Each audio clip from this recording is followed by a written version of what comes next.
One time, after a fierce battle against Bobby and Charles Kerner, whose troops stubbornly refused to surrender for almost 2 hours, TJ unwrapped a piece of gum he'd had in his jeans pocket and folded up the foil wrapper into a shiny triangle.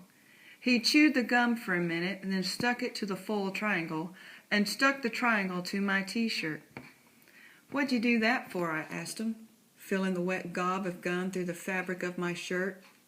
"It's a medal," TJ explained, "for courage under fire." I wore that medal for 2 weeks, until the gum finally lost its stick somewhere between the school playground and my second grade classroom.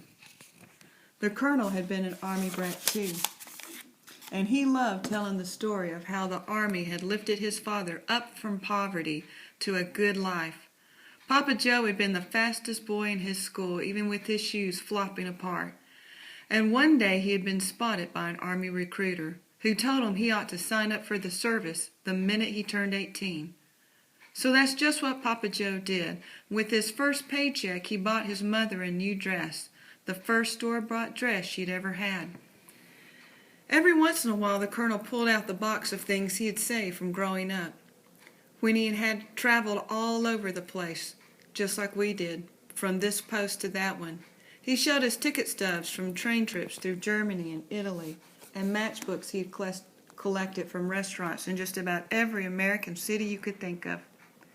"Kids," he'd say, leaning back on the couch, his arms spread out wide, "I am a man of the world, full of knowledge and vision, a lover of international cuisine, an appreciator of fine art and good-looking women, and I have the United States Army to thank for this most excellent state of affairs."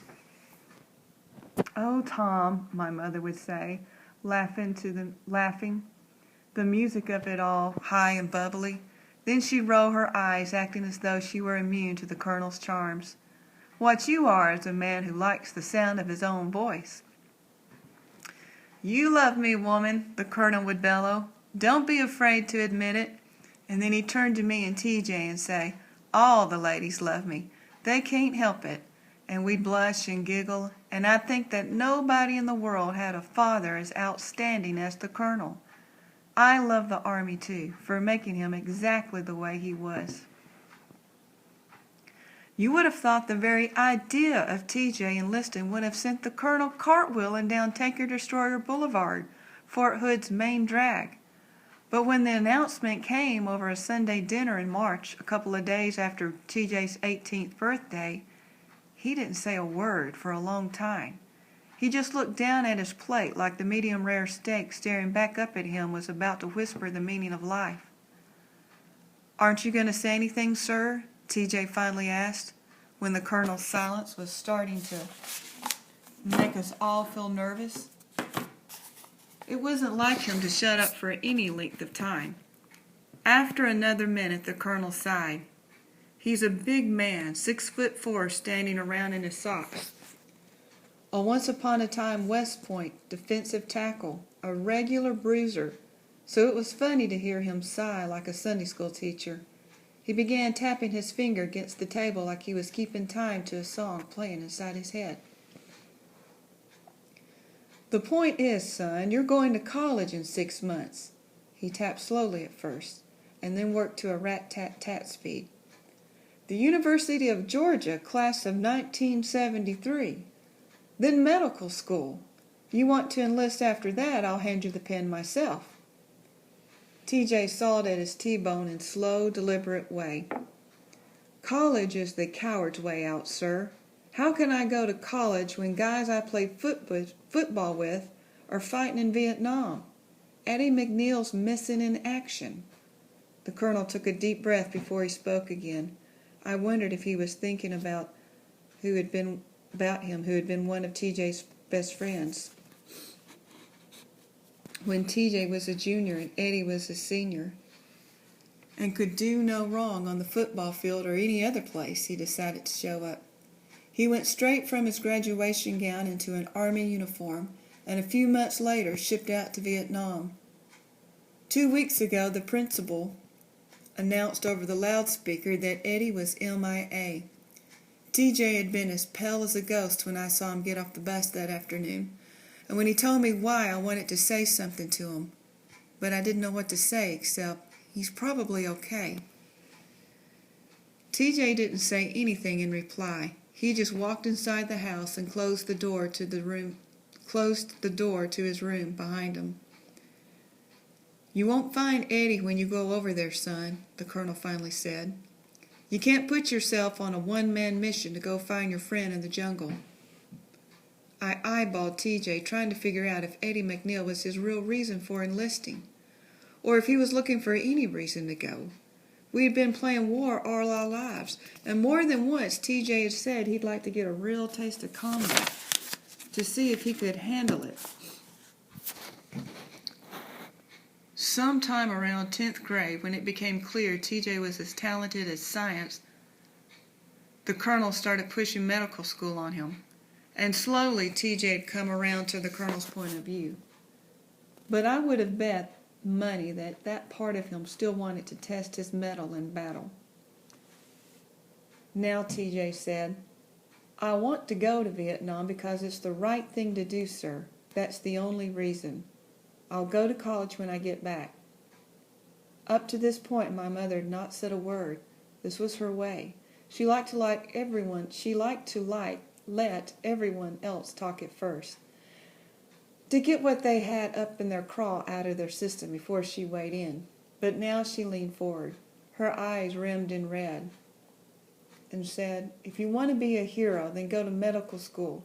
You can save hundreds of lives when the time comes. I've already signed the papers, TJ said. He tapped lightly against the salad plate with his fork, like he was underlining his point. I'm going to join the medical corps. It will be a good experience. You've got time to change your mind, son, the colonel said. It says so right there in the fine print. TJ stared him down. Do you really expect me to do that, sir? We'll talk about it in a few days, the colonel said, cutting into his steak, when you've had more time to think about what you've done. You should go, TJ. I leaned over and grabbed his wrist, like I'd pull him all the way over there if I had to myself. I'd go to Vietnam in a minute if they'd let me. Besides, you don't know when they'll get another war. Oh, honey, my mother said, you don't know anything about war. You're just a little girl. I'm starting 8th grade in September, which is hardly a little girl. And I read Time magazine, I argued. I know plenty about war. That's enough, Jamie, the colonel said. But I thought that deep down he had to be proud of me, and of TJ too. He'd raised us, after all. He'd raised us to believe in the Army, and as far as I was concerned, he'd raised us right. Chapter 3. Once we had started playing cards together, Private Hollister and I fit right in with each other. If one of us had been a lot better than the other, we probably wouldn't have become friends. But we were evenly matched, and even better than that, we were both good. It made us admire one another. It made us easy with each other. How many brothers and sisters do you have? I asked one morning as Private Hollister was dealing. We didn't know it yet, but this would become our game for the season, the game of rummy. Once we got started playing gin, it never occurred to us to play anything else.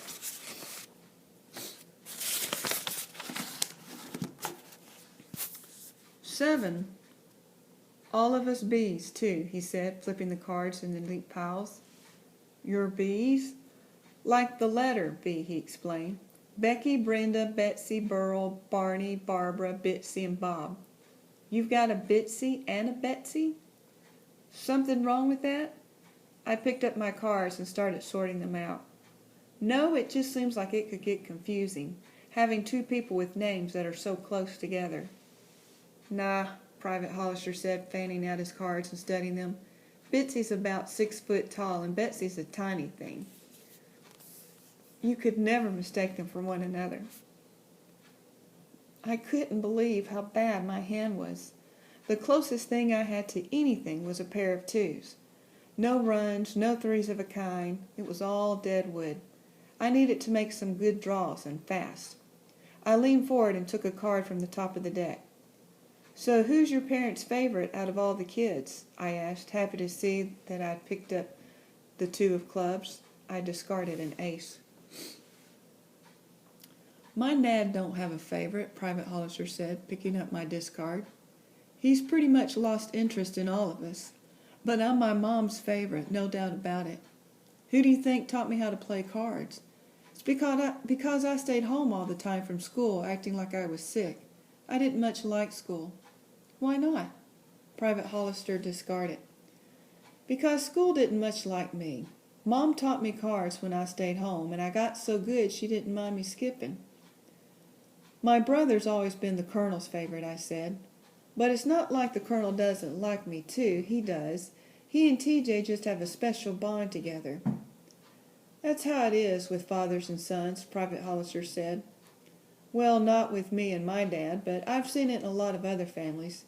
Usually it has something to do with sports. I nodded. Football. Even though I like football, too. Yeah, but you're a girl. No father dreams of having his daughter playing in the NFL. Maybe you should try out for cheerleading. I put down my cards. Do I look like the cheerleading type to you? Private Hollister studied me for a minute. You might not be peppy enough, that's true. But you'll be cute in a couple of years, I can tell. Busy was plain as day until she was 14, and then, look out, buddy, that girl blossomed like a sunflower. Hex bells, I said. I don't want to be a stupid cheerleader.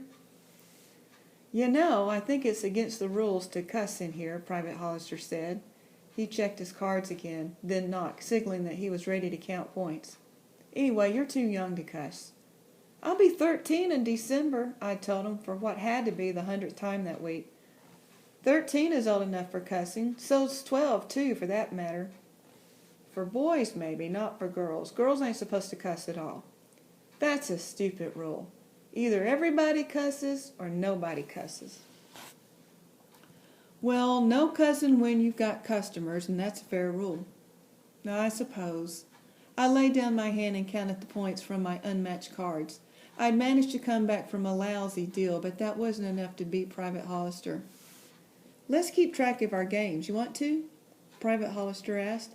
He pulled a pen from his uniform pocket.